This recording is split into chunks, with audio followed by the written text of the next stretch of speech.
Vamos dar início, então, ao nosso encontro de hoje, que será uma palestra.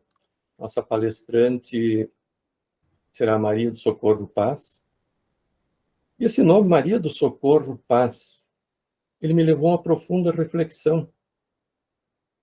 Maria, um ser extremamente evoluído, mãe das mães, do socorro, socorre e acolhe os suicidas. Paz, levando um pouco de paz a esses espíritos que desacreditaram da vida. Se envolve um trabalho grandioso por esses seres sofredores que perderam o controle das emoções, escolhendo pelo desrespeito a si próprio. Mesmo no plano espiritual, Maria de Nazaré mantém seu cuidado com o próximo, amparando aqueles que desacreditaram da vida. A espiritualidade conta com o Hospital Maria de Nazaré, que possui um belo jardim e prédios brancos. Nós vamos ver lá na obra Memórias de um Suicida, que é relatado, que esse hospital conta com veículos que resgatam esses irmãos, e assim que chegam ao hospital, recebe os primeiros atendimentos na casa da Mãe de Jesus. Aos familiares e amigos que possuem caso de suicídio na família, o que resta é orar, orar muito, principalmente a mãe, a nossa mãe, Maria de Nazaré.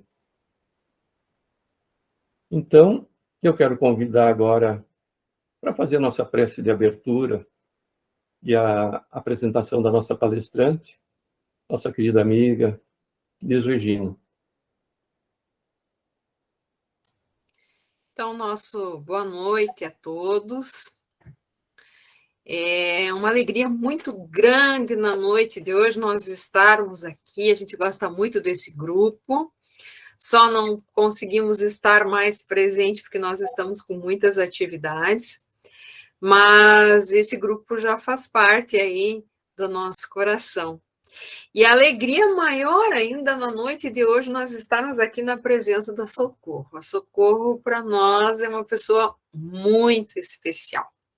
Então, nós vamos convidar os amigos, as amigas, a fazermos a nossa prece de abertura, e aí nós vamos conversar um pouquinho sobre a Socorro antes de ouvirmos a grandiosidade que ela tem para nos trazer, porque, meus queridos, minhas queridas, é banquete espiritual.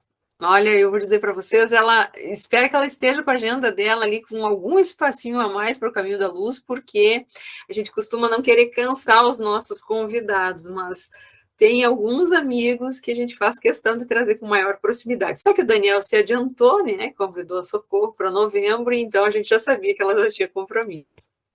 Então, nós convidamos a todos e a todas para que nós possamos suavemente fechar os nossos olhos, trazendo à nossa tela mental a imagem do nosso Mestre Jesus, passeando naqueles finais de tarde tranquilos à margem do Lago de Genezaré, acompanhado pela suavidade do clima que se fazia, pelos olhares felizes e esperançosos que o acompanhavam na busca de palavras de conforto, de palavras de orientação, mas com o coração já pleno de esperanças, seguiam sabendo que nunca estivemos sozinhos, porque o Mestre assim dizia, confortava os corações,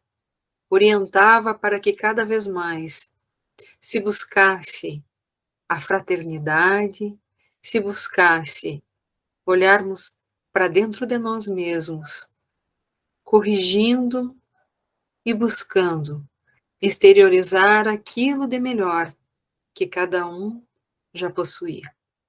Que possamos nós compartilharmos destas mesmas suaves vibrações daqueles finais de tarde nesse momento desse encontro grandioso, onde, sem dúvida alguma, a espiritualidade amiga se faz presente, através dos protetores de cada um de nós, através dos responsáveis na espiritualidade por este grupo de estudos.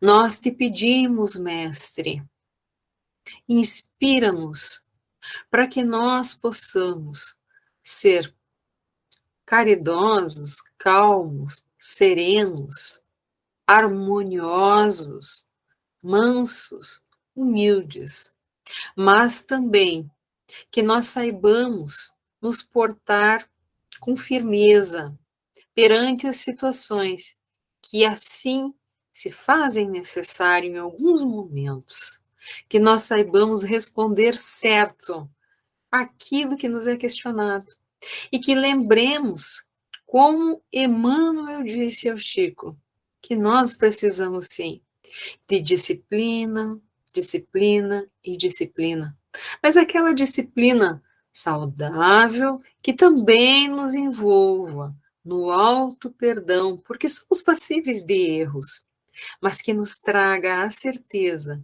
que somos também muito mais possíveis de acertos. Que toda paz, que toda luz envolva cada família aqui representada na noite de hoje, cada lar, que esta espiritualidade amiga possa visitar, trazendo as bênçãos, as vibrações necessárias para o refazimento, para o projeto reencarnatório que se cumpra dentro daquilo que cada um de nós se propôs, mas que, acima de tudo, cada vez mais, nós possamos ser instrumentos do Mestre Jesus, comparado àquele viajor do burilamento eterno, que sempre está aprendendo algo mais.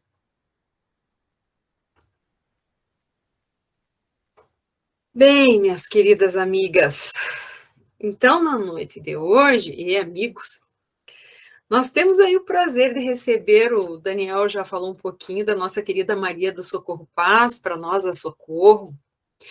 E, em primeiro lugar, eu quero dizer que do que o Daniel me passou sobre a Socorro, para nós apresentarmos ela, em primeiro lugar, eu quero dizer que a Socorro ela é mãe de 8 filhos e tem 8 netos. E entre esses 8 filhos, a Socorro nos deu o prazer de conhecer o Túlio Paz, que esteve conosco em Passo Fundo aqui em 2014, 2015, e foi e é um amigo que nós temos, daqueles irmãos do coração, que a vida aproxima em um dado momento, e em outro momento, pelas circunstâncias de que cada um tem que viver, se afasta fisicamente. Mas o coração, a partir do primeiro momento que a gente se diz um oi, mostra que tudo continua da mesma forma. A Socorro ela é vice-presidente da Fraternidade Espírita a Caminho da Luz, da Paraíba, é Campina Grande, né, Socorro? Isso, Paraíba. Essa instituição ela fundou junto com o esposo dela, o seu Antônio Barbosa de Albuquerque, já há 31 anos. É um trabalho grandioso, um trabalho inspirador, um trabalho que foca muito a estruturação do espírito, trabalha muito com crianças, através da evangelização, com as famílias, um trabalho que merece todo o nosso carinho, o nosso respeito e o nosso reconhecimento. A Socorro, ela é expositora espírita, ela não faz muita coisa, ela não é uma pessoa assim, muito ocupada, Socorro. Ela é expositora espírita, é coordenadora do DIGE, que trabalha com a infância e com a juventude, é ministrante de estudos do Evangelho e estudos das obras de Joana de Ângeles, é voluntária do trabalho social da Casa Espírita, e entre outras coisinhas, já pela caminhada dela, ela é professora doutora em língua portuguesa e linguística, ela aposentada pela Universidade Federal de Campina Grande, Paraíba. Então, meus amigos e minhas amigas, A Socorro, para nós, é uma pessoa muito especial. É uma amiga que, em primeiro lugar, a gente lembra que nos trouxe o Túlio, mas tem o nosso reconhecimento pelo trabalho que desenvolve e pelo carinho com que se expressa cada vez que vem a falar para pessoas como nós. Não tenhamos dúvida que hoje nós sairemos daqui muito melhores do que quando nós aqui chegamos. Sairemos, sem dúvida alguma, renovados. Então, agora eu convido a Socorro para que converse conosco, que traga para nós esse carinho de sempre, porque nós, como todos, somos muito necessitados de palavras incentivadoras como são as tuas, Socorro. Seja bem-vinda, minha querida. Teu microfone. Olha, gente, boa noite mais uma vez. Eu espero que depois de tanta expectativa ninguém realmente se decepcione. Mas a decepção é natural do processo evolutivo. Se vocês também se decepcionarem, aí vai ser uma oportunidade para perdoar quem falhou, tá bom? Gente, olha, o carinho que eu encontrei em vocês aí no Rio Grande do Sul foi assim imenso. E o que eu achei interessante é que meu filho, quando estava indo para Passo Fundo, né, ele procurando uma instituição, ele disse: mãe, tem uma instituição aqui com o nome Caminho da Luz. Eu disse: meu filho, então é essa. Vá para lá porque você vai se encontrar. Que é o mesmo nome da instituição que eu recebi numa prece, após fazer uma prece, uma intuição, me mostraram o livro, há quase 32 anos atrás, o livro A Caminho da Luz, a capa do livro, que eu deveria botar o nome. Eu não sabia nem que existia instituição. Naquela época não existia tanta comunicação como a gente tem hoje, né? E aí ele ficou encantado com o nome e o carinho que vocês deram a meu filho, assim, foi muito importante. Eu sou muito grata por isso. O afeto que eles têm. Olha, quando ele vai falar de Passo Fundo, não tem jeito. Ele conta as histórias, o que aconteceu, é aquela alegria. E eu tive o prazer de visitar vocês aí por 2 vezes, então foi muito bom também esse reencontro de almas procurando luz e a caminho da luz, não é isso? Então, eu não podia negar um convite de vocês. Minha agenda não é tão assim flexível, porque, como vocês viram, a gente administra e faz de manhã, de tarde e de noite, senão a casa não existe. Porque, assim, nós temos, claro, os trabalhadores, mas vocês sabem a falta que é, e para você encaminhar mais atividades, o quanto você precisa. Então, eu digo: minha filha, se você tem só 2 horas por semana, diga qual é o dia da semana que a gente vê o que é que pode fazer. Então, a minha situação é essa também. Então, por isso que quem está à frente, sempre tem que trabalhar mais um pouquinho, né? Isso é natural. A gente é chamado, as tarefas chegam e você vai se articulando. Bom, dito essas palavras iniciais, eu agradeço, né, mais uma vez esse convite amoroso, e que a gente possa realmente refletir um pouquinho mais. Ultimamente eu venho pensando muito sobre isso, sobre as causas, né, anteriores e atuais dos sofrimentos, porque nós sofremos. Então, já fazia mais ou menos 1 mês e meio que eu venho lendo o livro Plenitude, é o meu amarelinho, olha, desde o primeiro tempo ainda, a capinha dos antigos, o Plenitude que eu tenho. O mais recente tem outras capas, né? E aí eu fui rever esse estudo e eu achei assim que nós precisamos, nesse momento atual, pensar mais, ler mais sobre isso. Porque se a gente não lê o bombardeio de informações sobre sofrimento, sobre dores, sobre violência, o que está ocorrendo lá fora, que o mundo, né, essas notícias viram praticamente um enxame em tudo que é mídia. Então, a divulgação hoje do mal é muito maior do que antes, certo? E nós estávamos falando disso no começo, Liz, você estava dando o exemplo de Daniel, né, procurando trazer para o grupo coisas boas, notícias boas. Então, esse momento que nós estamos vivendo, a gente sabe que é um momento de transição planetária, é um momento de muito sofrimento, e por isso a gente deve pensar mais nesse 5º capítulo, Bem-aventurados os aflitos, é o maior capítulo do Evangelho segundo o Espiritismo, vocês vão ver lá. É o capítulo que fala sobre o sofrimento. E é interessante que eles vêm numa ordem, né? Primeiro, Kardec, sabiamente inspirado pela equipe de Jesus, com certeza, coloca: eu não vim destruir a lei, né? Eu vim dar cumprimento à lei. Depois, meu reino não é deste mundo. Essa verdade que Jesus traz sobre a questão do reino de Deus é fundamental para a gente entender o sofrimento, né? Porque até Moisés, né, os profetas, antes de Jesus, se entendia que a proteção divina e o amor de Deus era para livrar você de todo o sofrimento aqui.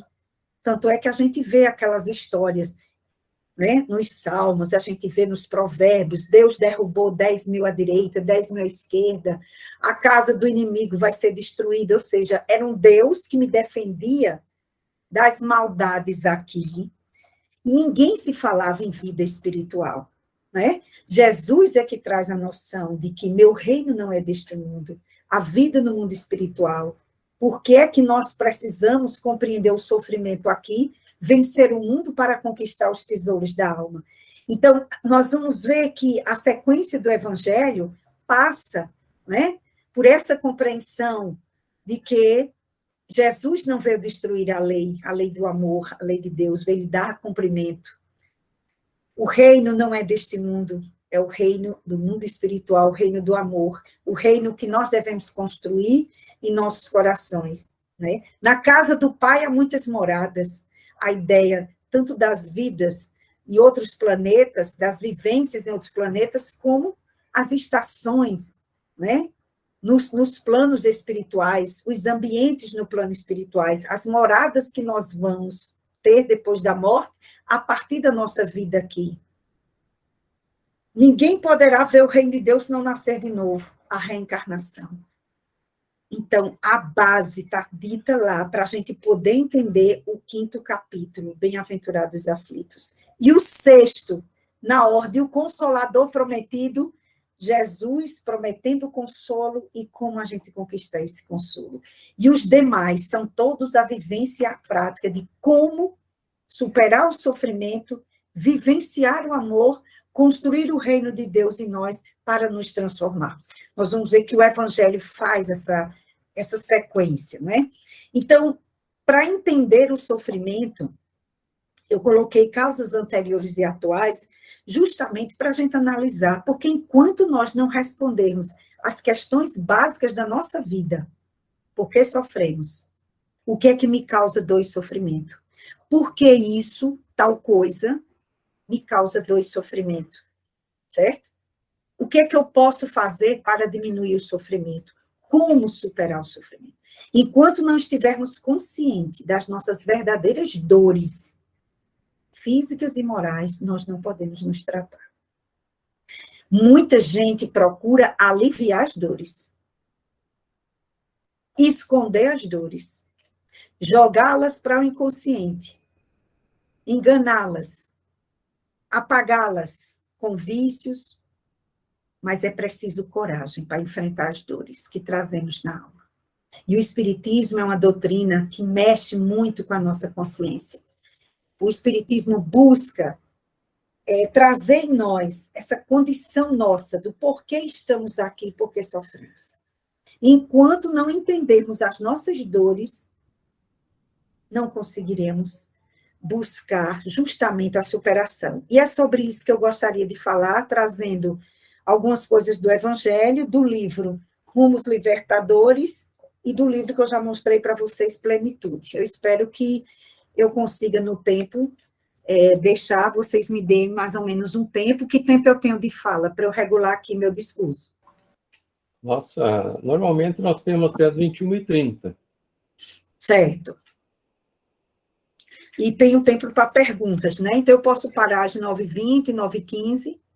Sim, pode ser, As sim. perguntas, se vocês quiserem, eu posso dar um tempo maior também, tá bom? Não, mas tá excelente, assim. Tá bom, então tá. 9h15, alguém me lembra, se eu tiver esquecida, dá um alôzinho aí, tá bom? Porque professor é assim, quando se empolga, esquece o horário. Então, vendo nessa perspectiva, nós espíritas temos base, certo?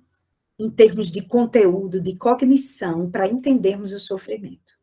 Isso não quer dizer que a gente tenha base moral e espiritual para sabermos superar tudo. Mas nós já temos uma grande condição, uma ferramenta grandiosa para nos mostrar por que há tanta dor no mundo. Por que nascem uns na miséria e outros na opulência? Por que uns nascem já tão virtuosos e outros revoltados? Por que tanta coisa? Aí eu dizia assim para os jovens na juventude, por que uns nascem filho da Xuxa e outro filho da bruxa, que nem quis cuidar do menino? Na linguagem para levar para os adolescentes, né? Por que essas diferenças todas? Se nós encontrarmos e procurarmos a resposta que o Espiritismo nos dá, através da lei de evolução, da reencarnação. Sem a reencarnação, minha gente, como entender a justiça divina? Como entender o amor, a misericórdia e a justiça, que é uma lei só? A gente pensa que é separado, né? Lei de amor, justiça e misericórdia. É uma lei só, gente. Se eu exercer a justiça sem misericórdia, eu vou agir com violência. Entendeu? Se eu exercer a misericórdia sem amor, eu ofendo o outro. Eu posso até querer ajudar, mas eu ofendo, porque eu não estou fazendo com amor. É uma lei que é única. Amor, justiça e misericórdia. Então, a pessoa diz, tudo bem, muitas coisas que nós sofremos vêm de vidas passadas. Vem sim, vem de vidas passadas. Mas, para entender vidas passadas, eu primeiro tenho que entender a questão 132 do Livro dos Espíritos. Qual o objetivo da encarnação dos espíritos? Por que a gente reencarna? Deus lhe impôs a encarnação com o fim de fazê-lo chegar à perfeição. Para uns é expiação, para outros missão, mas para alcançar essa perfeição tem que sofrer todas as vicissitudes da existência corpórea. Nisto é que consiste a expiação. Ou seja, se nós entendermos que fomos criados para a perfeição, e que essa perfeição se conquista através das vidas e vidas, pelo aprendizado, pelo nosso livre-arbítrio, pelo nosso esforço, porque Deus não impõe, porque nós não somos marionetes. Nós somos seres livres da criação. Temos a inteligência, e ela é desenvolvida. E o sentimento também, porque depois do instinto, vem as emoções, e as emoções ajudam a desenvolver os sentimentos, e os sentimentos desenvolvidos chegam ao mais puro, que é o amor. Está lá no livro também do Evangelho segundo o Espiritismo. Então, se entendermos a vida por esse prisma, aí a gente vai compreender o sofrimento diferente, porque sem essa visão, eu me lembro que meu filho, né, o que faz 1 ano e meio, 1 ano e 6 meses que ele faleceu do câncer, ele passou 2 anos e meio no tratamento, e ele um dia chegou para mim e disse, mãe, como é que a pessoa passa por uma situação dessa, jovem como eu sou, sem compreender a reencarnação? Ele tinha 21 anos e já estava entendendo o que era reencarnação. No outro momento, ele chegou para mim e disse, mãe, eu nunca disse à senhora, mas eu sentia dentro de mim que eu tinha uma provação muito grande para passar nessa vida. E eu achava que era uma doença. Só que eu não dava atenção, não queria enxergar, mas aquilo me falava. Então, assim, veja que ele mesmo jovem, mas ele já sentia dentro dele, a própria doutrina já estava consolando. Então, naquele dia que meu filho disse isso, eu entendi. Ele está entendendo o sofrimento. Então, veja como é difícil a gente entender um jovem inteligente, bonito, saudável, amigo de todo mundo, sabe aquela pessoa prestativa, que se um primo dissesse, eu vou me mudar, eu estou lá. Eu preciso de uma ajuda, estou ali. Sabe aquela pessoa que se prontifica? E não falava muito de espiritismo, nem conversava muito, mas quando chegou o momento dele passar pela provação dele, a gente passou a estudar mais, ele passou a se interessar mais. Vocês acreditam que ele estava em São Paulo fazendo os transplantes de medula? E eu me lembro que teve uns 2 dias, que em 2 dias a gente assistiu todos os vídeos sobre Chico Xavier, que a gente pôde encontrar. Pinga Fogo. Filmes, nós fizemos um aprendizado, era assim, sabe aquela sede, e ele atrás, lendo, ouvindo, comentando, assistindo filme. Em 2 anos e meio, eu ainda li 5 livros de André Luiz com ele. Fazíamos o evangelho 2 vezes por dia. Prece 3, 4 vezes ao dia. E passe magnético espiritual todos os dias. Então, assim foi. Os médicos se espantaram, porque eu só fui saber depois que quando a pessoa faz transplante, como ele fez, 3, se não cura, ele tinha 95% de chance de se curar. Quando não cura, a pessoa só tem 3 meses de vida. E a gente não sabia disso. Ele viveu 1 ano e 3 meses. E eu tenho certeza que foi a espiritualidade dando condições para ele crescer naquele aprendizado. A família fez um aprendizado assim.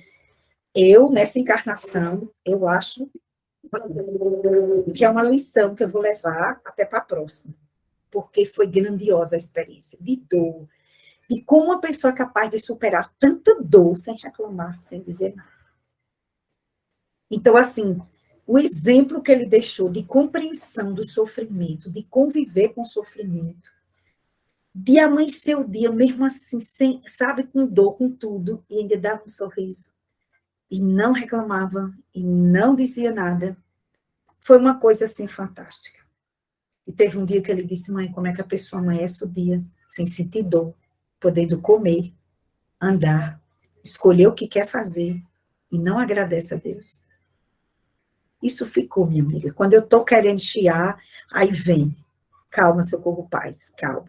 Eu vou até tomar água para não me emocionar. Então, compreender o sofrimento, a gente precisa compreender a reencarnação. Mas há muitos espíritas que não estudam. Isso é uma tristeza. Há muitos espíritas que são só frequentadores da casa espírita. E isso é muito ruim. A gente sempre dá uma dica de leitura, pede para ler. Às vezes até os grupos de estudo as pessoas não estudam. Você chega para o estudo e as pessoas não têm essa sede. Essa sede entrou em mim tão cedo, com 16 anos. Era aquela sede. Quando eu entrei no espiritismo com 16 anos, eu lia 2 horas por dia, toda manhã.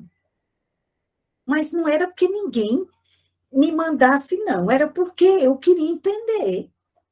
Eu acho que se a gente não entender a vida, o que é que você está passando, quais são suas dores, o que é que você veio fazer aqui, qual é a sua relação com o seu guia espiritual, como é que você ora, como é que você age para se descobrir, quais são os seus problemas mais graves, qual é a tua ação e a tua conduta que está gerando sofrimento, porque uma coisa a gente não entendeu ainda, que existem condições internas de sofrimento e condições externas. Eu não estou falando ainda de causas anteriores, não, tá? Estou falando agora, digamos agora. As condições internas são nossas atitudes, a nossa forma de ser, de ver o mundo, a educação que a gente teve, o que nós trazemos na alma, né? E todos esse conjunto de sentimentos, de coisas que me caracterizam, que nos caracterizam, precisam ser repensadas e reconstruídas, para que haja autotransformação, para que se dê o processo evolutivo. Qual é a minha relação com a família, com o meu trabalho? Por exemplo, eu via muito na universidade as pessoas reclamarem demais, ficar louca que chegasse a sexta-feira para não trabalhar. Eu não sou espírito evoluído, não, gente. A gente está no planeta de prova e expiação, a gente é tudo inferior mesmo. Mas você está num trabalho que você fica contando as horas e o dia para ir embora, isso é frustração. Você precisa se conhecer. Então, você não nasceu para aquilo ali, quem está lhe obrigando. Uma vez, uma pessoa chegou para mim e disse assim: Socorro, faz 25 anos que eu sou dentista e eu queria ser médica. Eu disse: meu Deus do céu, você fez isso com sua vida? Por que você não continuou? Minha filha passou 8 anos fazendo vestibular para poder passar em medicina, e passou. Está terminando residência agora. Termina em março. Quando ela dizia: mãe, eu vou fazer de novo, minha filha, você quer? Quero, mãe. A gente chorava junto, abraçava, então vamos começar tudo de novo. Haja curso, haja estudo, haja horas. Tinha hora que eu não conseguia nem olhar para o quarto e ver aquela menina de dia à noite sentada numa cadeira estudando, quando não estava nos cursos, certo? Então, eu disse: por que você fez isso com sua vida? Quem lhe obrigou? Ela fez, mas isso não é o pior, não. O pior é que eu estou casada há 20 anos esperando, não quero me separar, a gente vive dentro de casa separado, e eu não posso me separar dele, senão meu dinheiro não dá, porque eu trabalho no Estado. Eu disse, como é a história? Minha paciência é meio curta, eu disse, como é a história? Minha amiga, eu não estou no atendimento fraterno, não. A gente estava conversando com uma amiga. Atendimento fraterno, você nem se mete. Mas com amiga é outra coisa, né? A gente mete o sarrafo, né? E aí eu disse, como é a história? Você está com seu marido sem gostar dele. É, mulher, mas ele já está velho. Pode ser que ele morra logo. Eu disse, como é? Você está esperando morrer para você ser feliz? Você vai morrer primeiro de que ele, só de raiva e de energia negativa que você está mandando para ele. No seu inconsciente, você já quer que ele morra. Minha filha, ele não vai morrer, não. Ele vai passar dos 90 e quem vai morrer do coração é você. Crie coragem, mude sua vida. Ah, mas eu não tenho dinheiro. Vá trabalhar no outro canto, vá morar no kitnet, mas vá ser feliz e honesta com você. Gente, depois eu pedi perdão a Deus por eu ter sido tão dura. Eu disse, minha Nossa Senhora, foi o que eu fiz com essa mulher. Gente, sem mentira nenhuma, não deu 3 meses, essa mulher me procurou. Eu queria lhe agradecer, minha amiga. Pelo amor de Deus, foi o que eu fiz. Saí de casa. Estou num apartamento menor.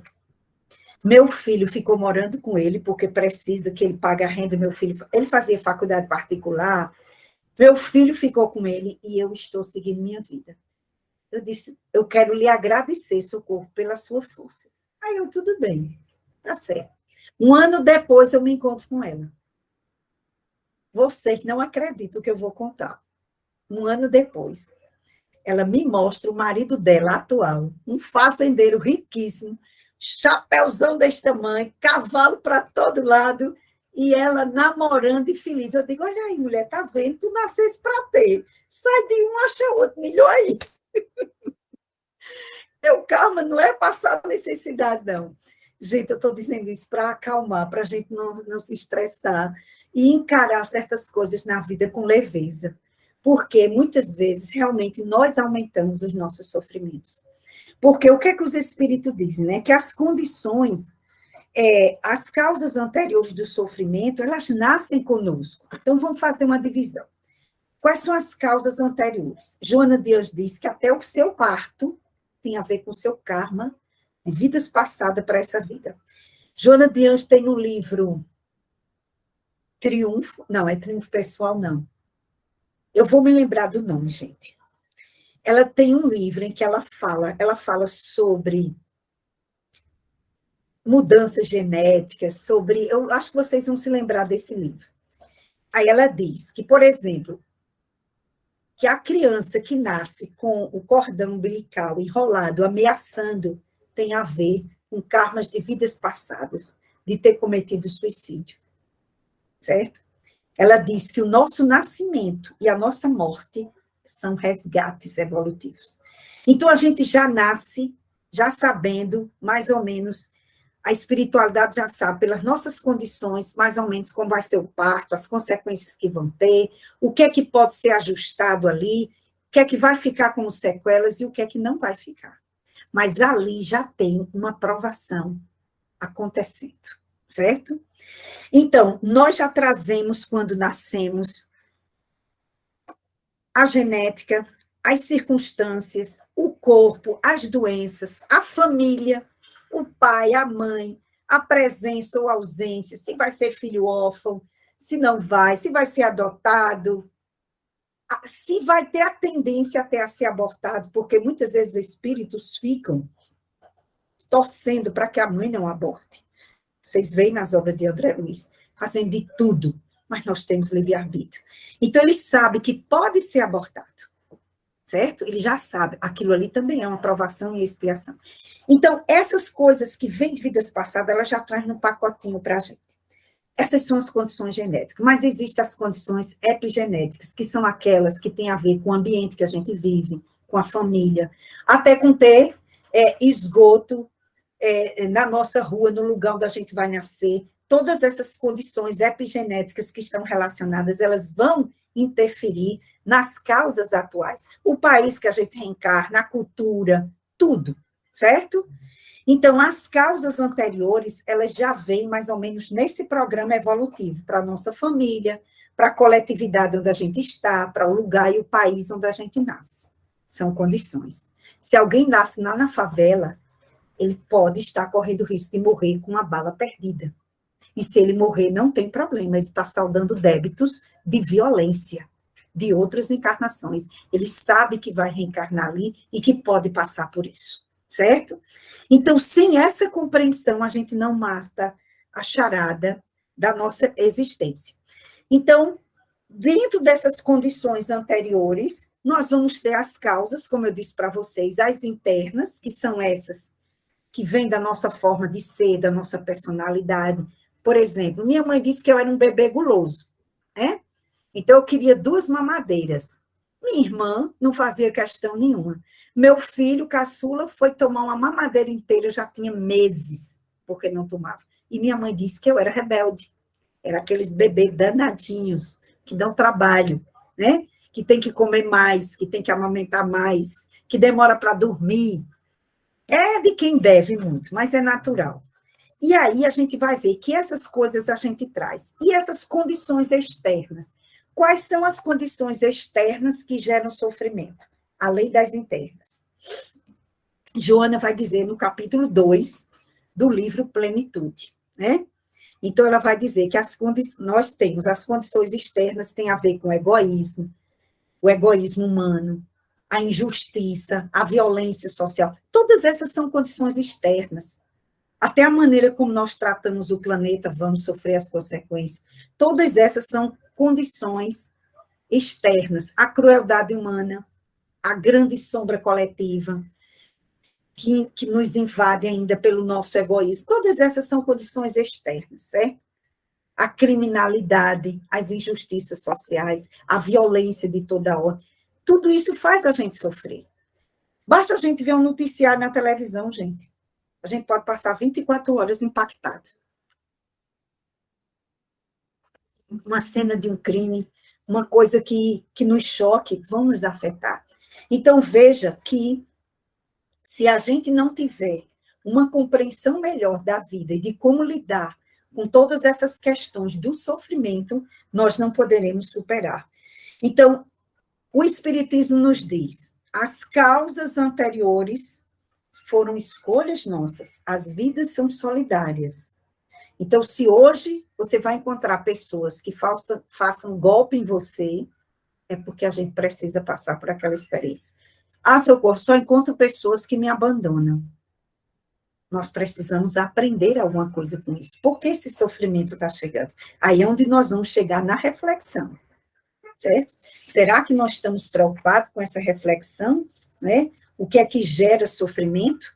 Porque, como diz Joana, o sofrimento nos alcança a todos, sem exceção, convidando ao burilamento e à vitória sobre as nossas imperfeições morais, certo? Esse está no livro Desperte e Seja Feliz. O sofrimento, segundo Joana, é um mal que nos faz bem. Estamos no mundo de provas e expiações. E, se estamos no mundo de provas e expiações, a dor é uma das características deste planeta. A dor física e a dor moral. Qual seria a diferença, né? A dor física, um bebê para nascer, ele se esforça e sofre. Um dentinho do bebê para nascer, dói, dá febre, fica sem comer, dá diarreia. Vocês já ouviram falar na dor do crescimento? Eu tinha essa dor, a dor nas pernas. Eram dores horríveis, certo? Você não dorme. É uma irritabilidade muito grande, a dor do crescimento. Tem crianças que são mais nervosas e elas sentem mais. E os pais não sabem porque é que o menino não dorme. Então, tem que fazer tratamento. Tem uns que precisam de massagem, tem uns que precisam de passe, tem uns que vão precisar de passiflora, de alguma outra coisa, de preferência homeopática, para ajudar, né? Então, as dores físicas, nós teremos ao longo da nossa vida. Agora, como eu encaro a dor física, eu posso fazer dela um sofrimento maior do que ela é, certo? Porque a resistência à dor tem a ver também com a nossa capacidade evolutiva, com o nosso equilíbrio emocional, com a nossa compreensão espiritual, com a nossa capacidade de meditação, de que é tudo interior. Há pessoas que tem gente que não consegue fazer exame de sangue, desmaia. O que é isso? Eu tinha um filho assim. Hoje ele está melhor. Hoje ele olhou para os tubos, tinha 12 tubos. Aí ele começou a ficar tonto. Eu disse, não era para você ter olhado, meu filho. 40 anos vai fazer. Não aguenta ver sangue. Isso tem a ver com o passado. Essa emoção, essa coisa tem a ver com o passado. Então, Joana de Ângeles nos vem falar no livro Rumos Libertadores, que é esse que eu mostrei para vocês. Ela tem 2 capítulos sobre sofrimento, né? A dor, ela vai falar justamente, nos diz que as aflições são processos depurativos que chegam ao homem concitando a meditação em torno da problemática da existência, que não pode ser conduzida levianamente. Há aflitos que se fazem afligentes, explodindo em rebeldia contra os fatores causais das suas necessidades evolutivas, não raro assumindo uma falsa posição de vítima. Ou seja, o que é que ela está dizendo? Que nem todos de nós compreendemos o sofrimento, que a maioria de nós nos rebelamos, não aceitamos. Como é que a gente agiria se soubesse que só teria 6 meses de vida daqui para frente? Como seria a nossa reação, não é? Então, isso requer uma maturidade na fé, uma maturidade na compreensão da vida, experiência já desse espírito com o passado, para ele compreender a dor, porque a primeira coisa que nós precisamos entender é que a dor não é castigo. A dor não é castigo. E enquanto ficarmos nessa visão de que Deus castiga, eu rezei tanto e Deus não me deu. Eu pedi tanto alívio e Deus não me deu. Enquanto a gente achar que Deus castiga, que é a visão nossa da igreja, do cristianismo lá de trás, é que Deus castiga. Que o pecado é castigo. Que para curar o pecado a gente tem que ser castigado. Enquanto não sairmos dessa visão primitiva de Deus, a gente não evolui.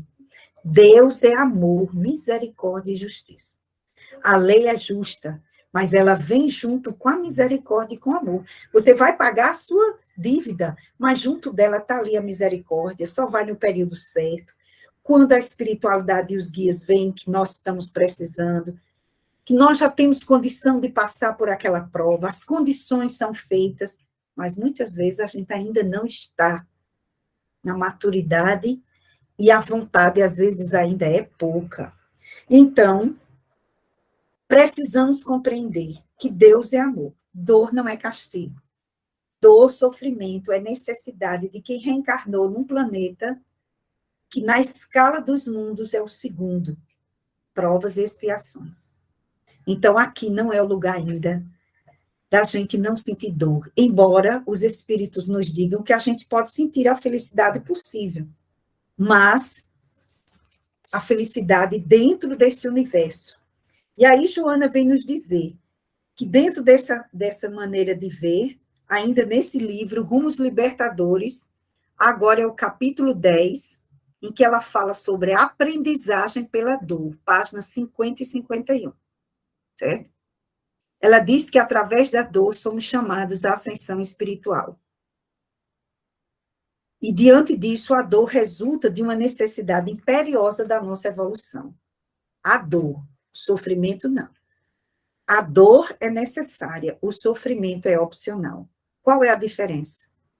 Meu filho sentiu dor, mas ele não tinha sofrimento. Uma vez eu disse, conversando com alguém, eu disse, não, meu filho está doente, ele está se tratando de um câncer. Ele fez, mãe, eu não estou doente, eu tenho um câncer. Ele não se sentia doente, ele não se sentia vítima, coitadinho, não, ele sentia que tinha um câncer para cuidar. Olha que diferença. Dava cada tapa assim na minha cara, sabe, eu dizia realmente. E ele falava com sinceridade, aquilo não era para agradar a mim, não era. Então, Joana vai dizer que a dor resulta de uma necessidade imperiosa da nossa evolução. E assim ela diz, nessas páginas que eu citei, eu vou ler para vocês. Não te considere em desdita, porque a dor-provação te alcança. Ela te chega através de débitos pretéritos, chamando-te à reparação de tuas faltas do passado. Então, Joana vai chamar essa dor, a dor conquista. A dor-provação é aquela que você vai passar pelo abandono, você vai ter que entregar um filho a Deus, é uma provação grande, certo? Que você vai passar por elas, mas essas dores são dores que vão nos trazer tanto a reparação do passado, como um aprendizado, um crescimento para essa vida. É uma dor conquista. E ela continua. Não te desesperes ante a dor surpresa, injustamente denominada de tragédia, infortúnio, dessa dor, retirando os recursos da edificação íntima. É a dor resgate. Então, aconteceu um acidente, você ia lá bem bonitinho, seus parentes, aí vem na contramão, bate e eles morrem. É uma tragédia. Mas essa dor tragédia é resgate. Não é por acaso. A gente atrai o infrator. Sueli Caldas diz, nosso perispírito fica tão registrado que a gente atrai o infrator. A gente chama. Você vai numa rua, bandido quer você. Porque é você que está com a energia de apego, de recriminação, de já ter tirado de todo mundo, de não dividir nada do que você tem. Isso não quer dizer que pessoas boas não sejam roubadas. Mas, em geral, é a lei do karma nos chamando para o exercício. Então, o que é que ele diz? Ela diz, então, essa dor surpresa que origina a tragédia, esse sofrimento doloroso que a gente sofre conjunto quando a gente vê um brumadinho da vida, quando a gente vê essas enchentes, quando a gente vê esses desmoronamentos. Quem não sofre vendo aquilo ali? Você imagina esses estupros, assassinatos, meu Deus do céu, quanta crueldade e violência. Por que a gente precisa ainda ver tudo isso? Porque Jesus disse, é preciso que o escândalo venha, mas ai daquele por quem o escândalo venha. Então, essas dores são dores resgate, que a gente tem que orar por estas almas, para que a dor delas sejam diminuídas, para que elas não fiquem traumatizadas diante da provação que passaram. E, por último, Joana ainda diz a outra dor, são 3 dores. A primeira, dor provação, que chega para a gente reparar as nossas faltas. A dor surpresa, que é essa, da tragédia do infortúnio.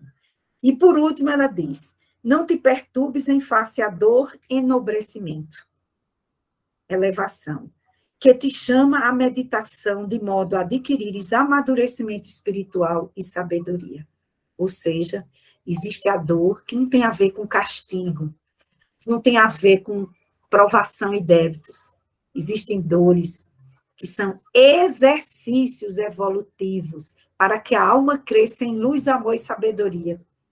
Olha, Joana, como é um espírito que vê assim, lá além, porque a gente só acha, se não estudarmos espiritismo, que toda dor é castigo, que toda criança com síndrome de Down é castigo, que toda pessoa que tiver uma deficiência, um problema, é castigo. E não é, gente. Tem gente que pede para exercitar paciência, amor, exercitar nobreza do espírito. Olha, eu vou ler novamente. Não te perturbes em face da dor, enobrecimento. Página 51. Elevação, entre parênteses. Que te chama a meditação, de modo a adquirires amadurecimento espiritual e sabedoria. Então, não pense que toda pessoa que você vê caída em cima de uma cama, fazendo um tratamento de câncer, é castigo, não. Saia dessa. Saia dessa, porque cada um tem a sua necessidade evolutiva. E se também chegar para a gente, não vai, ai meu Deus, eu devo ter matado o mundo inteiro. Não. Senhor, chegou essa dor, me ajuda a carregar esse fardo, torna ele mais leve, me dá esperança, não me deixa cair no pessimismo, na tristeza. Então, a gente vai ver, por essa abordagem de Joana, o quanto a dor é necessária para a nossa evolução. E ela nos brinda com esse livro belíssimo, gente. Plenitude, em que ele vai falar tudo sobre o sofrimento. E o que é que ela faz? Ela parte da visão de Buda, do budismo, traz para a visão espírita cristã, a visão do sofrimento. Então, ela vai mostrar aí nos capítulos, no livro Plenitude, a abordagem sobre o sofrimento. Ela vai mostrar as 4 etapas do sofrimento. No capítulo 2, ela vai dizer, traz as 4 verdades nobres de Buda, certo? O sofrimento existe, todos sofrem na Terra, certo? O sofrimento tem origens e tem causas que podem ser superadas. O sofrimento pode cessar, a cessação do sofrimento. E o 4, os caminhos para a libertação do sofrimento. Sejam bem-vindos, casal amigo. Estamos nos vendo, sejam bem-vindos. Então, veja, ela vai mostrar, trazendo do budismo, que o sofrimento é uma realidade. Não adianta você achar que só você sofre na Terra. Saia dessa visão. Comece a ver a vida diferente. Isso tem que mudar a cabeça da gente. Ah, meu filho só vive com febre, meu filho só vive doente. Vamos cuidar. Ah, minha vida em todo canto que eu chegue é assim. Ah, porque fulano me trata mal, eu sofro muito. Sim, mas cadê seu amor próprio? Como é que você está agindo para esse sofrimento não ser ampliado, nem você ajudar o outro a fazê-lo sofrer mais ainda? Então, como nós lidamos com o sofrimento? Aí é um tal porém. Porque se o sofrimento é uma condição do planeta Terra, certo? Então, nós temos que pensar como nos libertarmos do sofrimento, como diminuir, como cessar esse sofrimento para que ele não seja mais revoltante, angustiante, desesperador, buscarmos as saídas. Então, nós podemos ver que nós podemos aumentar nosso sofrimento através de quê? Primeiramente, a ignorância do porquê sofremos. Bom, eu estou sentindo diarreia. O que foi que eu comi que causou a diarreia? Por que eu estou sofrendo essa diarreia? Foi o vírus da diarreia que está por aí? Aqui na Paraíba tem essa história, um vírus que está dando diarreia nas pessoas. Passa 3, 4 dias e para. Ninguém sabe como começa. Não tem a ver com a comida. Você fica com a diarreia e pronto. Certo? Então, a ignorância do porquê sofremos. Sofrimentos físicos, morais e espirituais. Certo? Uma pessoa fala mal de mim, eu vou sofrer, claro, porque eu ainda não tenho a evolução de Jesus, nem de outros, para não me incomodar com o que os outros dizem. A gente vai sofrer, vai tentar conversar com a pessoa, vai rezar. Como Jesus diz, olhe para seus inimigos, se eu faça com que ela veja outra coisa boa em mim, não sei. Ou você vai detonar essa pessoa no Facebook, no Instagram, não sei. Cada um vai agir com o sofrimento de acordo com a sua consciência e seu estágio evolutivo. Então, a ignorância do porquê sofremos aumenta, certo? A revolta ou rebeldia aumenta. A omissão em buscar ajuda, tem gente que não busca ajuda, não quer, quer sofrer só, está se autopunindo. A apatia, tem outros que são indiferentes, não é? E, principalmente, a falta de confiança em Deus e na misericórdia divina. As almas que têm menos fé, elas podem sofrer muito mais. O que não quer dizer que uma pessoa que tem fé não sofra. Não é isso. Mas quem tem fé tem condição, mesmo não sabendo reencarnação, eu conheço pessoas que se consolam, mesmo não entendendo reencarnação, que se consola diante da morte de um parente. A maioria não, mas existe os que se consolam. A maioria não se consola. Só se consola quando sabe mais alguma coisa da vida espiritual. Então, diante disso, meu tempo está se esgotando, vai até 9h30, eu tenho mais 10 minutos. Eu gostaria de falar com vocês justamente que caminho Joana aponta nesse livro para a cessação do sofrimento, para que a gente busque, né? Já que existem essas causas do passado e existem as causas de hoje, e segundo o Evangelho segundo o Espiritismo, capítulo 5 vai nos dizer que os nossos sofrimentos são mais dessa vida do que de outra.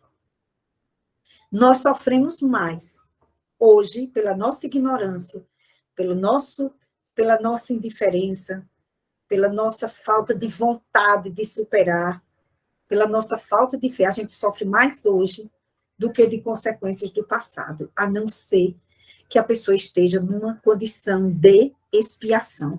Porque uma coisa importante para a gente entender também o sofrimento é fazer a diferença entre provação e expiação. Talvez fosse até uma pergunta de vocês, e eu já estou me antecipando, tá certo? Então, a gente vai ver que a provação é a experiência que o espírito pede ou aceita que o guia espiritual propôs ou o grupo familiar no plano espiritual. Então, a provação é uma experiência requerida ou proposta pelos guias espirituais antes do nascimento, certo? Apresenta-se como tendências, aptidões, limites e possibilidades sobre controle. Eu estou lendo um livro, relendo, né? Não sei nem por quantas vezes, Missionário da Luz, e ele falando lá de um rapaz que está pedindo para vir com problema na perna. Ele é um espírito completista, vai ser um espírito completista, aquele que quando desencarna, cumpriu todas as etapas da encarnação. Ele está se propondo a ser um espírito completista, certo? Que não precisa mais, já superou os karmas principais da vida. E ele pede para vir com uma deficiência na perna, uma dificuldade para andar. Ele não precisava disso. Ele pede. Ele pede para ele exercitar a humildade, para ele não se sentir melhor do que os outros, para ele se analisar e ver sempre que aquele limite vai fazer com que ele ande devagar, com que ele pense algumas coisas. Aí eu disse, meu Deus do céu, olha que interessante. O espírito está pedindo, o outro está pedindo uma doença cardíaca, uma cardiopatia, lá para os 30 e poucos anos, para ele não se esquecer dos cuidados com a saúde espirituais. Está pedindo, o espírito não precisava mais. Então, o que será que a gente pediu? O que será que a gente concordou? Né? Para que a gente hoje possa refletir um pouco mais. Então, a aprovação, ela vem como essa ajuda. São as dores suportáveis, as tendências ou aptidões, as nossas impossibilidades, o que a gente vai ter controles, as alegrias sem exagero, que a gente também concorda que tenha determinadas coisas, tudo isso é um processo educativo. É o sofrimento que promove a alma. Eu não tenho dúvida que o reencarne de meu filho, do 7º filho, foi um reencarne programado espiritualmente. Porque eu engravidei fazendo o tratamento com anticoncepcional, eu nunca tinha tomado anticoncepcional, que eu dizia que eu queria ter os filhos que desse para ter, que meu organismo ajudasse. No 3º, o médico disse que eu não podia ter mais. Doutor, só 3? Não, doutor. A senhora não pode mais ter o filho, seu útero fino. O Túlio nasceu com 4,2 kg, 53 centímetros de um parto normal, vocês imaginam. Certo? E eu não senti dor nenhuma no parto dele. Então, assim, eu sabia que eu queria mais, eu sabia pela intuição que ainda viria mais. Mas o 7º eu fiquei em dúvida, porque os médicos já vinham me prevenindo muito. Eu tinha muitas varizes, certo? Tinha muitos problemas. E aí, minha gente, eu estou fazendo um tratamento engravido. Meu pai tinha falecido quando eu tinha 19 anos, fazia o quê? 10 anos, 15 anos, eu nunca sonhei com meu pai, nunca soube de uma notícia assim do plano espiritual. Eu sonho com meu pai. Me encontrando com ele no plano espiritual, numa casa humilde, eu abro uma porta, ele vem com 2 crianças. Uma menina que hoje é minha sobrinha, e com ele, que foi meu filho. Gente, o menino tinha 4 anos para 5. Idêntico ao que meu filho ficou aos 4, 5 anos. Ou seja, a genética dele já foi me mostrada como é que ele seria. Olha, o plano espiritual já sabia como é que ele seria. Eu tive essa experiência com 2 filhos. Eles me mostraram no plano espiritual como é que seria o filho. O irmão de Túlio, olhos azuis e cabelo preto. É o único que tem olhos azuis e cabelo preto. Os outros tinham cabelos loiros e olhos ficavam verdes. Me mostraram como ele seria ao reencarnar. E Tauan foi me mostrado aos 5 anos de idade. E quando eu vi meu filho, eu dizia, pai, o senhor trouxe ele, pai. Ele me dava um abraço tão grande. Era um reencontro tão feliz. Quando depois desse abraço, ele me sentei numa mesa e meu pai disse assim, minha filha, eu quero que você me explique sobre reencarnação. Por que ele disse isso? Porque meu pai, eu chamo de meu pai, mas é meu pai afetivo, que eu não conheci meu pai biológico. Ele era meu pai afetivo, então para mim não tinha outro pai, meu pai foi ele. E ele era agnóstico, ele era ateu, ele não acreditava em Deus, em nada. Mas quando ele faleceu, ele já estava dizendo a palavra Jesus, quando conseguia falar. Então, ele me pedia ali, para eu falar de reencarnação, eu entendi que aquilo ali era um processo, que ele que antes não acreditava de reencarnação, ficava dizendo coisa comigo, que isso era bobagem, ele agora estava dizendo, minha filha, me explique, porque olha aqui, aquele reencontro com meu filho, então eu sei que foi um resgate familiar, que foi um aprendizado que estava programado, e por isso eu não queria ligar. Porque se eu ligasse, eu não ia conseguir chegar a tal anjo. Vocês estão entendendo? Foram muitos problemas que eu passei. No parto, eu quase que morro. Tal anjo quase que morre.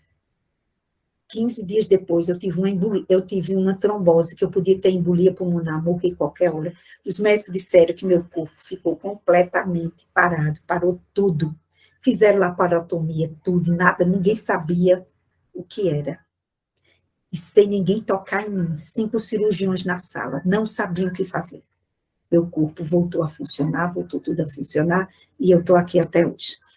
Então, assim, foi um resgate grandioso. Eu tinha um resgate para fazer ali também, certo? Então, essas provações, essas expiações, elas têm um porquê na vida da gente. Então, meu filho veio fazer um aprendizado, veio passar por uma provação, mas deixar uma bagagem de experiência para todo o grupo familiar. Então, é por isso que a gente vê no Espiritismo essa diferença. Provação. E o que é a expiação? Para eu finalizar essa parte, né, daqui a pouco. São impostas. As expiações são impostas. Elas são irrecusáveis. O espírito não pode mais dizer, eu não quero. Ele já abusou. Ele usou de toda a liberdade que tinha, esgotou a energia, o excesso daquilo ali, e ele volta com a expiação, certo? É uma medicação eficaz para a alma voltar ao ponto onde ela estava, certo? É a cirurgia corretiva para o mal que se agravou. Por exemplo, um espírito comete um suicídio. Naquele livro, Nas Voragens do Pecado, Ivone Pereira conta o caso, eu não sei se é Adriana o nome dela agora, se eu vou me lembrar, se é André ou é Adriana. É Adriana? Andréa, isso, que ela chama o amor da vida dela para cometer o suicídio com ela. Ele diz que não quer fazer isso. Os guias espirituais disseram, se ela tivesse feito uma prece, ela teria mudado. Ela conseguiria se conectar com os guias que segurariam ela. Eles estavam tudo ali, mas ela não dava sintonia. É você querer ouvir a música da rádio FM e você não sabe colocar, está lá na AM o tempo todo e não sai. Você tem que saber sintonizar. A prece é essa busca de sintonia. Bastaria uma prece para ela ter evitado 300 anos de sofrimento para voltar ao normal.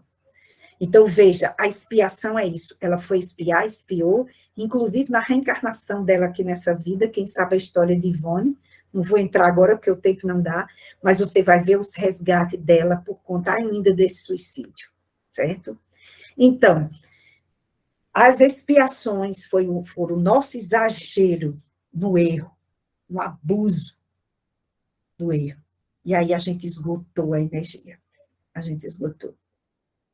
Sibelius é um compositor, né, de músicas aqui da Paraíba, que eu não sei se vocês conhecem, espírita, família, que foi dito para ele que ele é a reencarnação do cantor mesmo, né, de música clássica, o Sibelius, e que ele, quando reencarnou, ele era um espírito muito ligado à sensualidade, cometeu muitos erros na área sexual. E ele, como expiação, ia reencarnar com essa limitação. A mente dele parou em 12 anos. A mente dele. Aí ele pediu à espiritualidade que, se ele tivesse algum mérito, deixasse pelo menos ele se lembrar das músicas e de tocar, que era para ele encontrar força. E ele conseguiu isso. Então, por isso que ele toca assim, ó. dando risada para a gente. Com 1 ano e meio de idade, 2 anos, já foi para o piano e começou a tocar. Então, assim, é um caso de reencarnação, né, comprovado pelas mensagens de Chico Xavier, e que a gente sabe que o espírito está espiando, mas também sendo ajudado. A misericórdia também vai junto. Ninguém espia sem ajuda. Até para você espiar, você precisa do amor e da caridade de parentes. Está vendo como a misericórdia divina é fabulosa? Não tem como. Como é que eu vou espiar se eu não tiver alguém que me ame, que queira cuidar daquele filho, cuidar daquele parente, daquela situação, né? Todos são chamados a exercitar o amor. Então, Joana vai dizer no capítulo lá sobre o sofrimento, a cessação do sofrimento, que só tem um caminho, é a vivência do amor, como Jesus propõe. Para a gente cessar o sofrimento, nós temos que começar a admitir que a gente precisa aumentar um pouquinho do nosso amor. A gente precisa exercitar. E ainda hoje, fazendo a palestra sobre a prece, aqui na Fraternidade, à tarde, eu estava me lembrando, né, de que a evolução nunca se dá individual, a evolução é coletiva. Não existe evolução individual. A evolução individual, quando os espíritos falam, é da gente se ajudar no autodescobrimento, fazer. Mas você não faz isso só, entenderam? Eu estou falando que ela não é individual, não se dá só nesse sentido, porque você sempre, pela prece, você vai, os espíritos dizem, qual o benefício da prece? Acalmar o coração, receber intuição, receber ajuda. Na hora de uma decisão séria, não tome a decisão. Vai orar, peça e espera. A gente, às vezes, é porque não confia, a gente é meio descrente, mas a gente sabe que os espíritos estão conosco e a gente não pede ajuda a eles. Meus irmãos, me ajudem, a situação aqui está difícil. O que é que eu faço agora? E aí, falando da oração, eu me lembrei que tem essa passagem, Maneiras de Orar, no capítulo 27, Pedi e Obtereis, do Evangelho, em que ele diz, não é? Que a nossa oração deve ser o primeiro pensamento do dia, como meu filho lembrou lá, né? Agradecer a Deus. Eu estou vivo, acordou, estou vivo, Deus está me dando um dia. O que é que eu posso fazer para eu ser uma pessoa melhor, para eu ter luz? O que é que eu posso fazer para diminuir essa dor? Eu estou sabendo das dores que eu trago na alma? Eu estou procurando me conhecer para me ajudar? Ai, eu não aguento ninguém falando alto perto de mim. Por quê? Por que será que eu não aguento isso? O que é que isso irrita em mim? É uma criança ferida que eu trago lá da infância? É um trauma? Ou é porque eu sou mal educado mesmo, não sei ouvir ninguém, só quero o meu mundo? Não sei. A gente vai ter que descobrir, gente. A gente vai ter que descobrir o que nos faz sofrer para a gente poder trabalhar para diminuir. Então, ignorar o que nos gera sofrimento não é saudável. Porque se a gente está aqui para evoluir, para ser melhor, então a gente tem que se ajudar, certo? Então, Joana vai dizer que o primeiro caminho para diminuir é a busca do amor. E estar consciente que nós temos dores emocionais perturbadoras. Ela fala das emoções perturbadoras no capítulo dos sofrimentos. Quais são as emoções perturbadoras? Pense aí uma. Cada um pensa uma. Alguém quer dizer? Pode falar. Que vocês classificariam como emoções perturbadoras?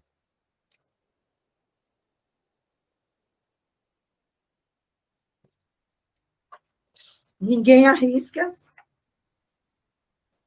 Vocês não acham que a inveja é uma emoção perturbadora, não? O cara fica sem dormir, com raiva porque o outro conseguiu e você não. É uma invejazinha saudável, né? Para a gente evoluir, para a gente se descobrir. É uma dor, né? É uma emoção perturbadora. O ciúme. Ciúme é uma emoção perturbadora. A raiva, né? O sentir menosprezo pelo outro. A arrogância, a pessoa que se sente superior. É uma emoção perturbadora. Ele está ali movido. São muitas emoções perturbadoras, minha gente. São muitas. E o que fazer para a gente, como diz Joana, né? Além das tendências do passado que a gente traz, nós alimentamos emoções perturbadoras, ou seja, a partir do momento, gente, olha o toró de chuva que está aqui, vocês falando em chuva aí, esse não é período de chuva aqui no Nordeste. Para a gente é verão mesmo, é praia lindas, as praias são lindas, gente. É de fazer inveja, são lindas e maravilhosas. Mas olha a chuva que está. Bom, essa mudança climática do planeta, né? Então, vamos lá. Joana diz, olha, nós precisamos pensar quais são as nossas emoções perturbadoras que nos levam ao desequilíbrio. E aí a gente vai orar, fazer aquele método orante. Vocês já ouviram falar do método orante dos franciscanos? Que eles usavam esse método. Eu posso postar no grupo para vocês. Ana Teresa Camasmi, ela faz um resumo desse método orante. Os franciscanos têm um método para orar. E Francisco de Osuna, que era um franciscano, mas espanhol, da cidade de Osuna, foi quem escreveu esse método no século XVI, certo? E ele vai mostrar as 3 maneiras que a gente deve fazer, que eles fazem para orar e que ele está ensinando aos cristãos para que a gente se liberte dos sofrimentos. Por isso que eu trouxe para cá, tá certo? Porque, além do autoconhecimento que os Espíritos Santo Agostinho, na questão 919, né, do Livro dos Espíritos, nos fala, qual o meio mais prático e eficaz para o homem se libertar nessa vida dos seus maus pendores? Autodescobrimento. Ou seja, na hora que eu descubro que eu estou com inveja, meu Deus, eu estou com inveja. Aí talvez até você comece a diminuir sua inveja, porque você já tem consciência. Aí você começa a ter consciência disso e a trabalhar. Meu Deus, eu estou com ciúme, o que é que eu tenho que fazer? Além de orar, conversar com a pessoa, ver como é que faz para isso ser trabalhado, vai para uma terapia, não sei. Mas buscar diminuir as emoções perturbadoras. Então, no método orante, Francisco de Osuna, eu só quero dizer Francisco de Assis, mas Assis é a cidade de Francisco, né? E aí, Osuna é a cidade do outro Francisco, na Espanha. Ele diz que nós temos que buscar 3 silêncios, tá certo? Primeiro, é o silêncio do barulho externo. Deixa eu ver se tem aqui mais alguma explicação para eu trazer para vocês. Que eu anotei. Mas se não encontrar, não tem nada, não. Eu faço o resumo mesmo. Primeiro, ele fala do silêncio interno. O que é o silêncio interno? Eu preciso silenciar o barulho. Então, para orar, eu preciso ir para um lugar em que eu fique calma, tranquila, em que eu comece a pensar ou na luz, em Jesus, em alguma coisa boa, mas que eu comece a silenciar esse barulho fora. A chuva lá fora, uma porta que bateu, a mensagem do WhatsApp que deu sinal, alguém que talvez pudesse estar me chamando, não sei. Escolha um momento e um lugar em que você possa fazer isso, certo? Em que você possa fazer isso, você buscar esse silêncio. Pensar na respiração, pensar em alguma palavra, alguma coisa que te conecte ao divino, e você vai ficar ouvindo aqueles barulhos lá fora, e você não vai dar atenção a eles. Depois você veja o barulho interno. Aí você vai se lembrar, eita, eu devia ter ligado para minha mãe, será que eu desliguei o fogão? Aquelas loucuras que aparecem na mente da gente quando a gente para. O cérebro começa a jogar. É o cérebro esvaziando, é normal. Aí você vai se lembra, eita, depois eu tenho que telefonar para não sei quem, fazer não sei o quê, está faltando isso, socorro, agora não é hora de pensar nisso. Você vai buscar a sua quietude interior. Eu estou buscando silêncio. Aí deixa silenciar por um tempo que você vê que seja bom para você. Depois você vai fazer o quê? Você vai pensar. O segundo silêncio. Você vai pensar nos seus conflitos, nas suas dores. E você vai orar por você. Você não vai orar por ninguém nessa hora. Essa hora não é prece intercessória para pedir por ninguém. É hora da prece por você. Eu gosto de fazer botando a mão no meu coração. Eu não sabia disso. Quando eu fui ler o livro Plenitude, novamente, tem no capítulo aqui uma frase budista, de um budista ensinando a gente a orar com a mão no coração. Eu já fazia isso, mas não sabia que existia essa prática no budismo. Eu gosto de sentir meu coração, então eu boto a mão no peito, assim, eu boto a mão bem no meu peito. Aí penso naquela dor que está me angustiando. Socorro, estou sentindo essa dor, estou sentindo raiva, eu preciso tirar essa raiva. Isso não vai me fazer bem, respira. E começa a ver a cena, o drama, o conflito.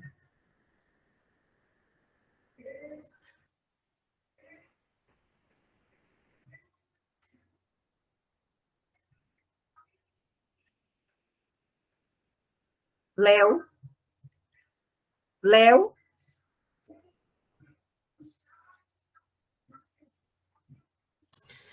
Está procurando o Daniel, socorro?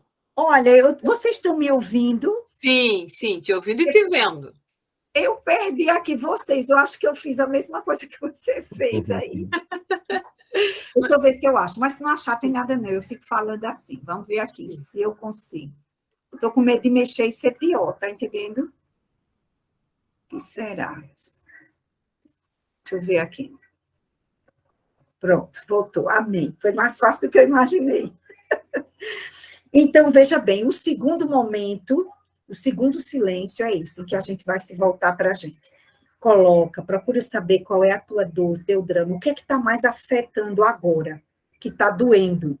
E aí ele diz que esse segundo silêncio é o momento da autocompaixão, de você se perdoar, aquela dor que você não tem coragem de contar para ninguém, aquele sofrimento que está ali, é o momento de você pedir perdão a Deus.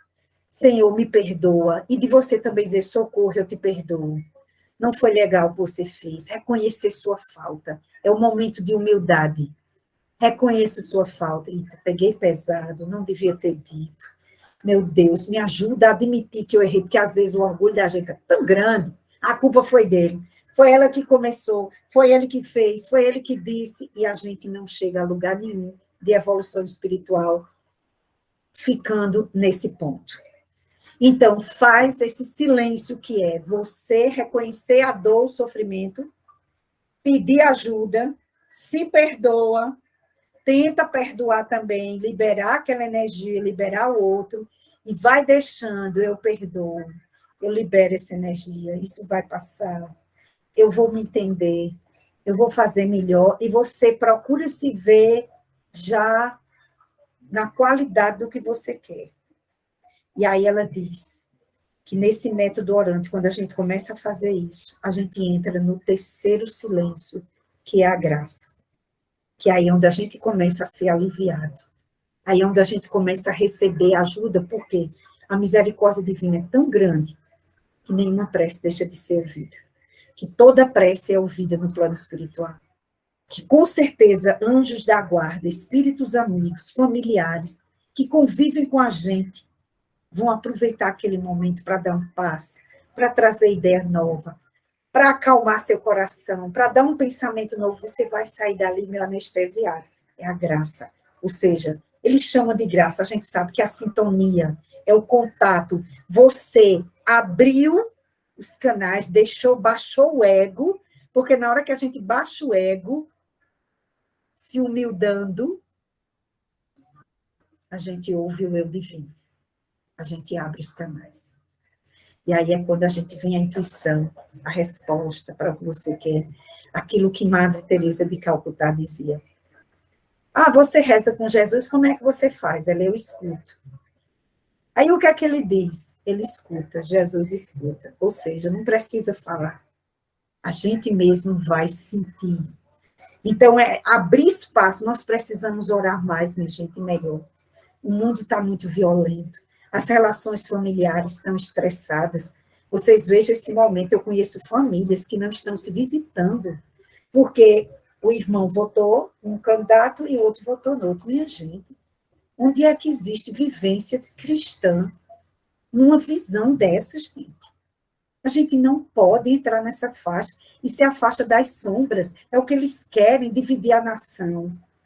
criar terrorismo mental, energético, criar violência e briga, afastar as pessoas. Tem gente que deixou de frequentar a casa espírita porque descobriu quem o dirigente ia votar, quem fulano ia. Isso eu vi aqui, gente. Pelo amor de Deus. Na nossa casa, graças a Deus. Isso aí ninguém fala nada de política. Não fala nem nome. Por isso que eu estou dizendo a vocês, um votou no candidato, outro não. Porque eles mudam a cada 4 anos e vão continuar mudando e a gente vai ter que evoluir com eles ou sem eles. Tá certo? Jesus disse, dai a César o que é de César e a Deus o que é de Deus. E olha as injustiças que Jesus viu, foi submetido e a ninguém ele disse, use violência. Né? Então, nós não podemos nos separar de nós. Liga para teu parente fulano, ó, eu te amo, viu? Estou esperando sua visita. Vamos tomar um cafezinho? Chama. Leva uma tapioquinha. Leva o que vocês gostam aí? Um cachorro-quente, como é um... Aqui é tapioca, canjica, pamonha e os bolos de tudo que vocês imaginarem. Nunca vi um povo para comer tanto bolo. Toda esquina aqui tem uma fábrica de bolo. Então, assim, vamos quebrar esse clima, não vamos deixar as coisas ficarem assim, ninguém evolui só, a gente evolui na família, com o grupo familiar. Então, não adianta, esse teu parente chato, abusado, que fala, meu irmão, vamos mudar de assunto? Não fala política, gente. Não fala religião se gera briga. Não fala em comida se gera briga. Vamos falar de coisas que nos unam? Será que a gente não tem? Temos. Então, é preciso esses laços de união serem feitos em família para diminuir a dor. Senão, teu parente vai estar lá doente, tu não vai nem saber. Ele vai morrer com mágoa, você também. E aí, a reencarnação foi programada para a gente se resolver e a gente foge, vai para outro país, para outra cidade, que é para não ver os parentes. É para não visitar ninguém, porque parente é abusado. A minha receita é, se você tem parente complicado, ou se você é o parente complicado, nunca demore na casa de ninguém. Você vá, leva o lanchinho, que é para não chegar a correr o risco da pessoa não ter nada para lhe oferecer, leva um chazinho, leva um bolinho, mas não demore. Socorro, eu não aguento minha família, só passa 40 minutos. Vá, visite sua mãe, leva um bolinho, abraçou, beijou e vá-se embora, que é para você não ser tentado a briga. Aí o povo sabe que não se dá bem, se junta e vai beber. Só pode sair crime depois. Não tem como. Não superou a rivalidade. Então, a gente tem que ir em doses homeopáticas. Se eu sei que aquela pessoa me irrita demais, então conversa menos. Mas não precisa cancelar ela da tua vida. Né? Vai exercitando um pouquinho. A fulana é muito chata, demora menos. Faz um lanchinho fora de casa, porque aí você já sabe a hora do compromisso, vai mais ligeiro, mas não deixa. Faz a visita, faz o contato. Nós precisamos diminuir os sofrimentos de nossos familiares, de nossos amigos, e os nossos. E como é que a gente vai fazer isso se não quer dar tempo? Mas tempo para o seriado, o pessoal tem, ó. Assiste 5, 10 de uma vez. Eu sou danadinha. Então, procurar vivenciar o amor, como diz Joana e Jesus, a vivência da benevolência, da indulgência para com as imperfeições alheias e o perdão às ofensas. Se eu não perdoo, eu não diminuo meu sofrimento. Não existe pessoa saudável com ódio no coração. Não existe pessoa equilibrada com muita irritabilidade e intolerância a tudo.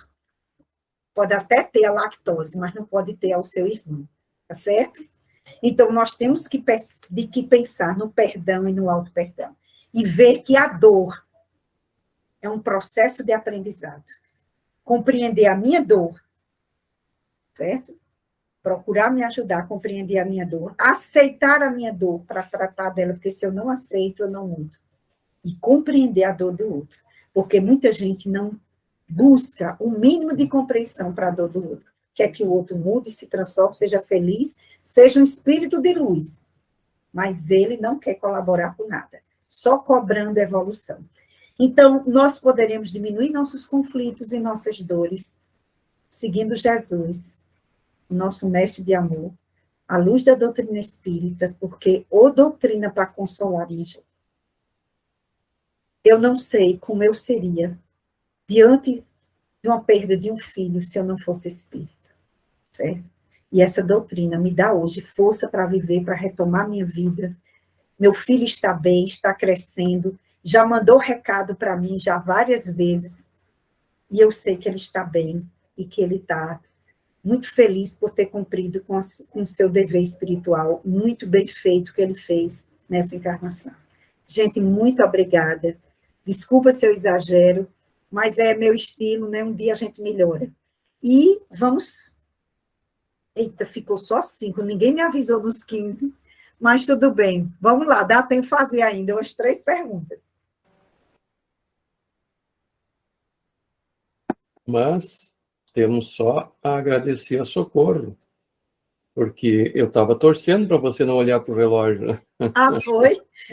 Para seguir com todo esse ensinamento que você está nos passando, né, sobre as nossas aflições, sobre os nossos sofrimentos, essas causas, né, que vêm de outras vidas para essa vida e segue vidas adiante se nós não resolvermos agora, né? Isso.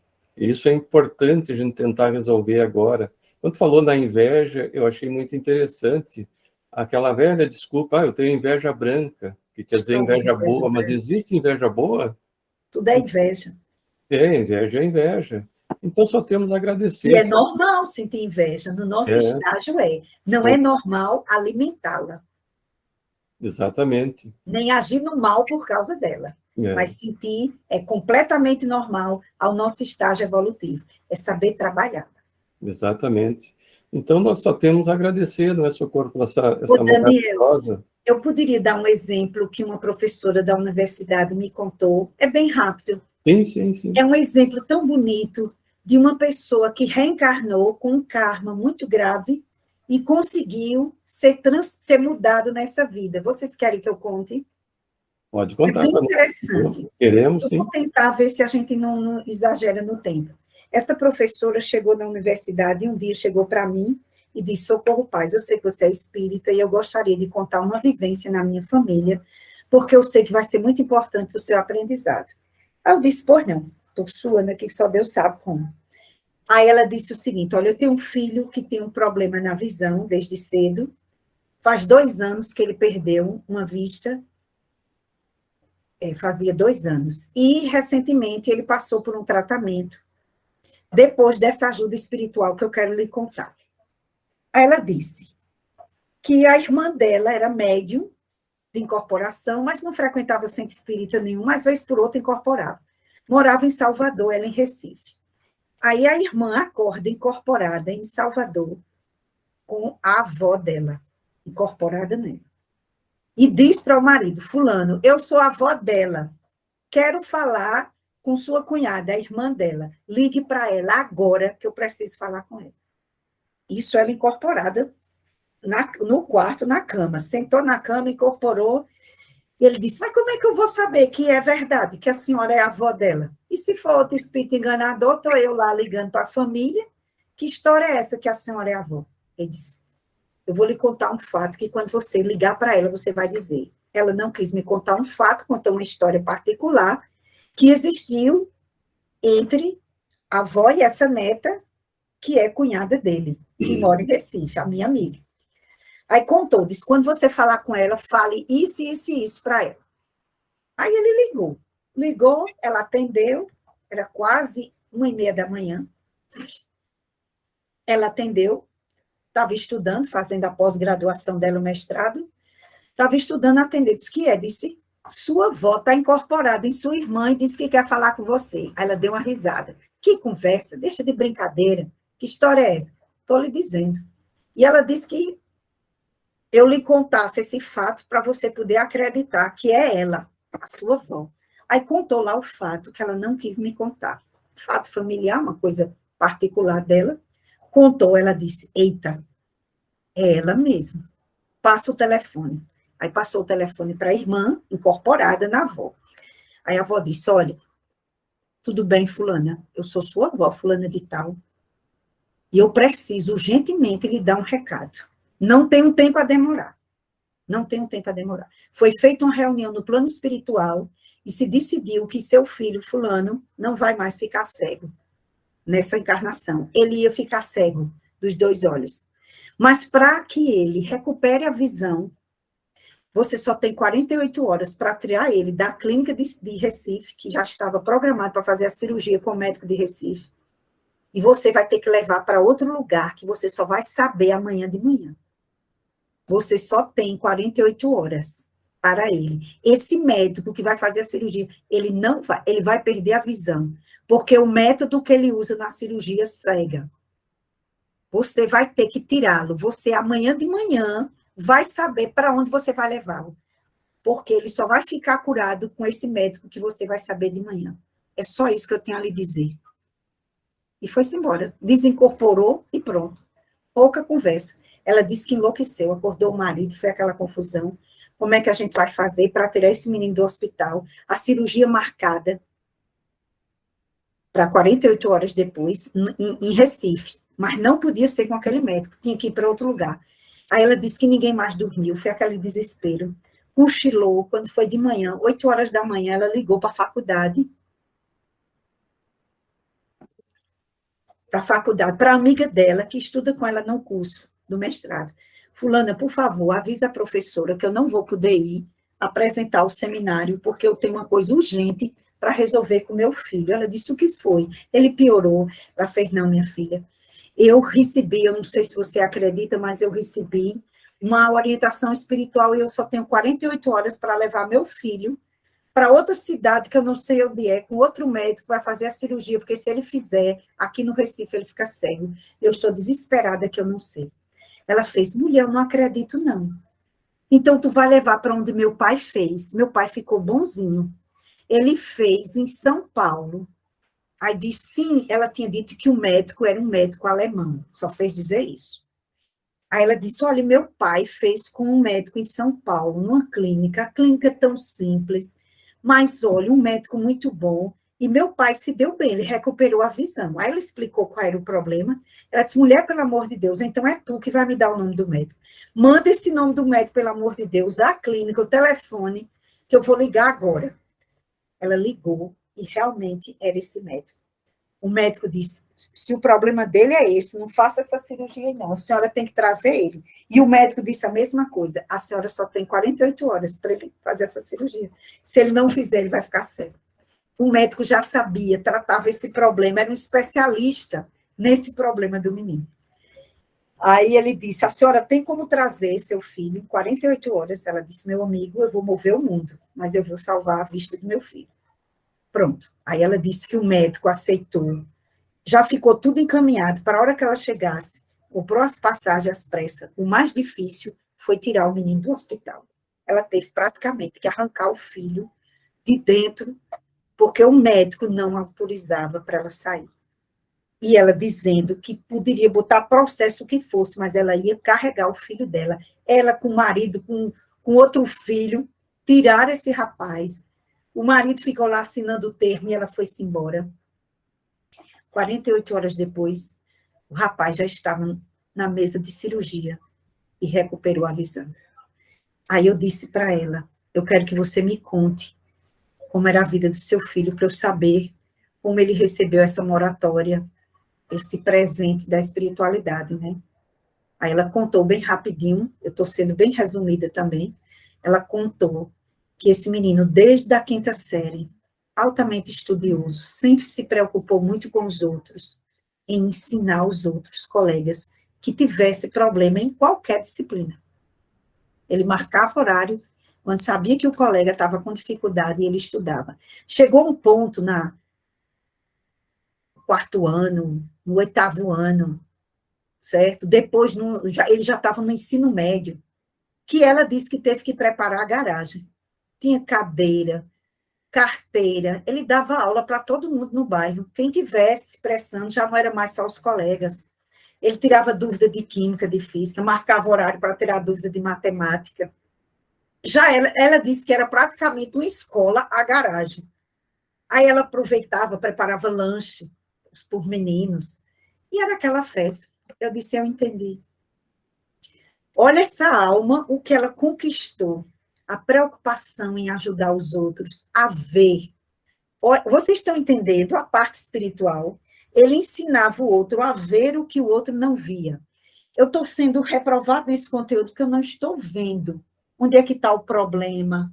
Como é que se lê? Como é que se resume um parágrafo? Eu não estou vendo a saída de como eu aprender esse conteúdo. Vocês estão percebendo que ele dava visão? Eu estou toda arrepiada a dizer isso. Ele dava visão aos outros do que os outros não estavam vendo. Gente, essa pessoa não podia ficar mais sem visão, com um olho. E ficou com um olho. Olha que exemplo. Muito, muito interessante. Mas só temos a agradecer a Socorro por esse manancial de conhecimento que ela nos passou, né? Eu, da minha parte, não resta questionamento nenhum, porque tudo que eu poderia perguntar ou pensar em perguntar já foi respondido, né? Então, não sei se alguém mais tem algum questionamento para fazer. A Lisa, a Geni... Eu só tenho um comentário a fazer, Daniel. Eu acho bastante importante, Socorro, fazer essa colocação como você fez, de que nós precisamos começar a entender que as nossas dores, elas nem sempre elas são expiações, né? Ou elas são provações, são escolhas para saltos de qualidade. Eu sempre gosto de comentar isso. E nós temos uma amiga aqui em Passo Fundo que ela fala sobre isso numa palestra que eu assisti dela. Ela fala assim, nós espíritas, muitas vezes, a gente tem até medo de adoecer, porque já ficam pensando o que fez em tal vida, como é que foi tal coisa, por que será que está passando por isso, o que está pagando.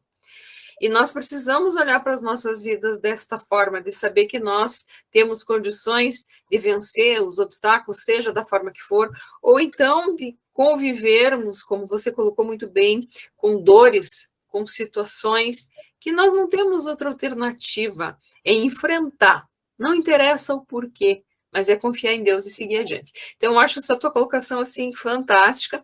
Há muito tempo eu já venho conversando sobre isso e pensando... É a dor e enobrecimento.